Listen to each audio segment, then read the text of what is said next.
Bonjour, bonjour, c'est le grand jour, l'heure du grand départ. Voilà, de quitter ses pénates pour se mettre en route. Bon, on fait le sac ensemble et puis on y va. Alors, nous allons commencer en premier lieu par la pèlerine, le long manteau de pluie du pèlerin pour le protéger des vicissitudes du temps.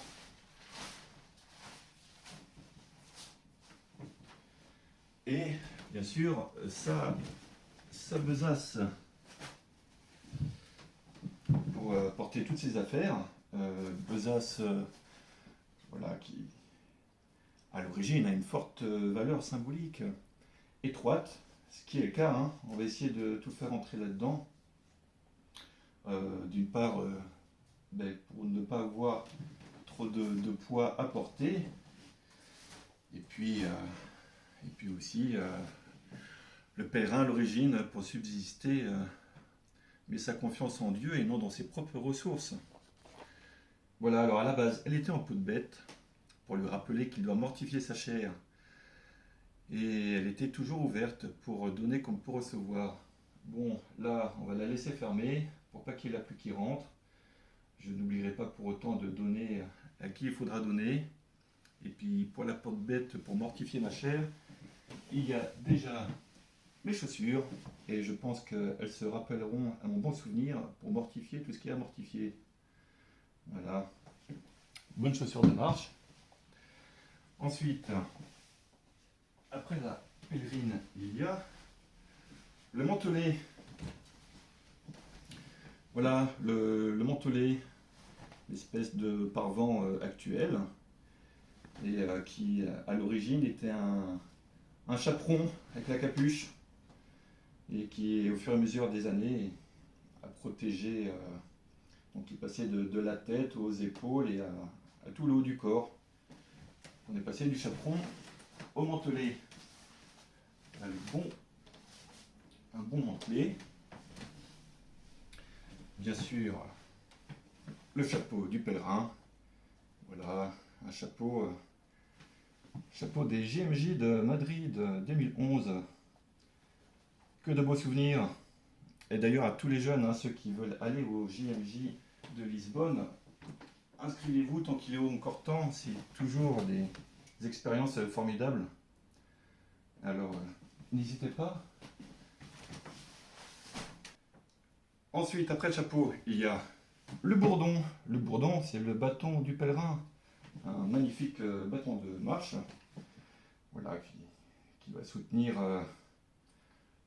dans les difficultés et les longues journées de marche. Le pèlerin. Voilà. Et celui-ci a, de façon incorporée, un petit opinel fort pratique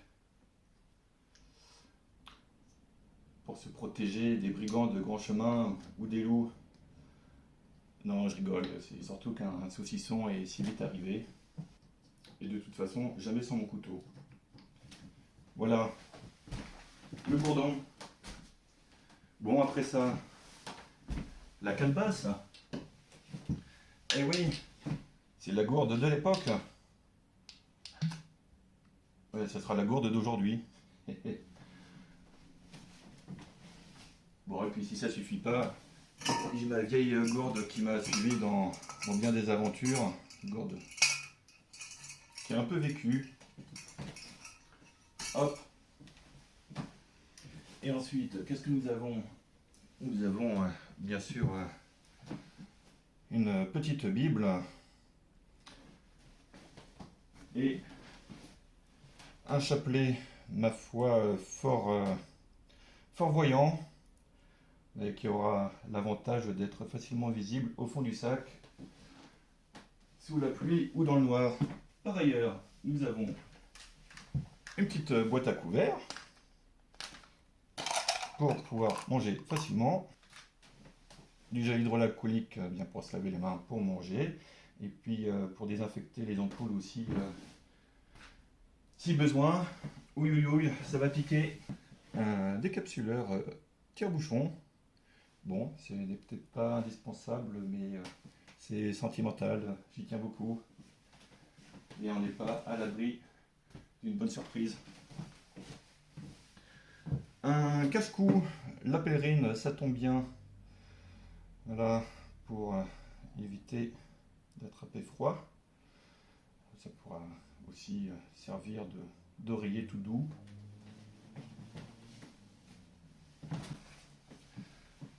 Un short pantalon très pratique, le pantalon qui se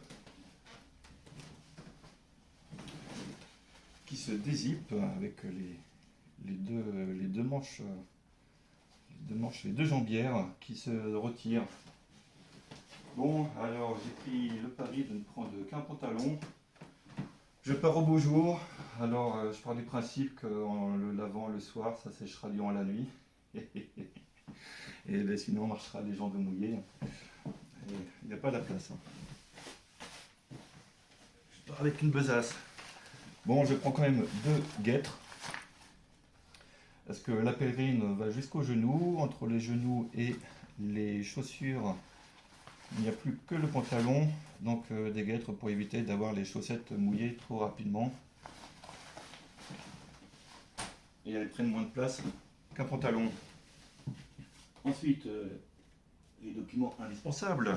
Nous avons le carnet du pèlerin, aussi appelé crédential, qui permettra au fur et à mesure de l'avancée de tamponner nos étapes pour, une fois arrivé à Compostelle, eh bien, valider l'ensemble du pèlerinage.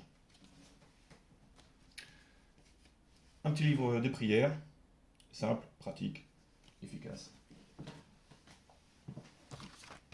Et un autre petit livre de prière de routier scout. Voilà, ça tombe bien pour un pèlerin qui prend la route. C'est fort à propos. Ensuite, dans les documents officiels, un passeport. Qu'avons-nous d'autre? Une carte vitale pour les petits bobos. Une carte européenne d'assurance maladie pour les bobos internationaux. La photo de mon filleul, que je ne vois pas très souvent, mais qui est toujours avec moi, dans mon cœur. Jésus, eh oui, mettre Jésus dans son sac, n'est-ce pas une bonne idée? Et puis une carte bleue, peut-être le plus important d'entre tous, les lunettes de soleil, lunettes de skipper, pour garder ses yeux prêts à contempler le tombeau de l'apôtre. Ensuite, 2 slips, 2 chaussettes qu'on lavera avec un petit cube de savon de Marseille. Voilà, ils font des beaux produits dans ce coin-là. Hop. Bon, une petite coquetterie, j'en ai pris un autre. Un savon de Marseille pour le corps, à l'huile d'olive. Il paraît que ça permet d'avoir le poil soyeux. Alors, si c'est plus doux pour la peau, nous voilà partis avec 2 cubes. Ensuite, qu'avons-nous d'autre? Deux t-shirts de marche. Voilà, chaque fois par paire. Un sur moi et puis l'autre en train de sécher, en train d'être lavé ou dans le sac. Ensuite, une fois arrivé à destination, une fois que j'en aurai plein les pattes, on se mettra à l'aise avec un pantalon pyjama, pantalon de soirée, hop, voilà, qui servira à se mettre confortable le soir. Ensuite, une espèce de double pot qui servira de pyjama la nuit ou bien du double pot justement la journée si vraiment il fait trop froid.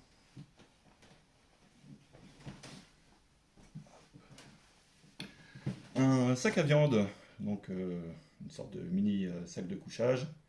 Voilà, c'est moi la viande. Comment ça? C'est pour mettre ma brioche? Non, ça, pour mettre ma viande. Un petit sac dans lequel je mettrai les tatanes, une serviette, une trousse de toilette, avec bien sûr la brosse à dents, le peigne pour avoir toujours la frange impeccable, ma foi, du paracétamol pour les petites douleurs en tout genre, des antihistaminiques pour éviter le rhume des foins, sinon je vais pleurer. Après une aide de soleil, le plus important, les boules qui est. Voilà, si on veut réussir à dormir au milieu des ronflements, qu'avons-nous d'autre? Des petites épingles à nourrice qui serviront, j'espère pas, ou sinon à dépanner une sorte de petite déchirure textile, un coupe-ongle, et ma foi, un petit dentifrice solide qui a l'avantage d'être bien petit en taille et qui pourra durer longtemps. Voilà, une belle trousse. Après tout ça, qu'avons-nous donc? Nous avons un petit kit de couture, mais qui servira également, si besoin, à retirer des échardes, ou avec le petit couteau, pourquoi pas couper la barbe trop longue, et puis avec les différents fils et aiguilles, percer les ampoules, hein, parce qu'il ne faut pas se leurrer, ça va piquer. Pour les ampoules, justement, nous avons une bande pour protéger un peu la peau, et donc en prévention, et puis après des pansements, hein, des pansements spéciaux ampoules. Voilà. Qu'avons-nous enfin? Eh oui, pour ne pas se perdre en chemin, il aurait peut-être fallu commencer par ça. Et des guides, alors des topo-guides pour aller sur la bonne route. Et ensuite, des guides spéciaux Compostelle pour savoir où aller, où dormir. Voilà, et puis donc forcément, le chemin est long, donc il y en a plusieurs. Et puis encore, voilà. Et un petit pense-bête d'espagnol pour faire des révisions là où ce sera nécessaire. Enfin, une lampe torche avec lumière rouge qui me permettra de lire un petit peu la nuit sans gêner trop les compagnons de route, des écouteurs, et puis une boîte à drone pour vous faire des vidéos merveilleuses du chemin. Voilà, je crois qu'on a tout. L'affaire est dans le sac. C'est parti les amis, on y va? Hop.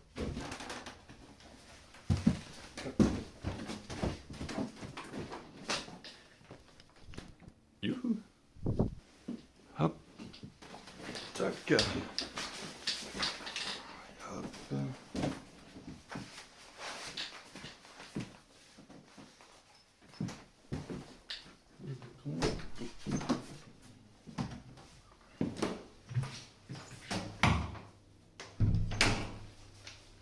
Et au fait, en partant, vous voulez pas un petit œuf de Pâques? Non? Bon, ben, allons-y alors.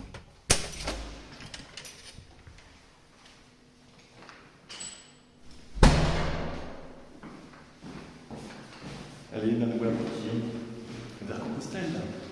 Et l'au-delà.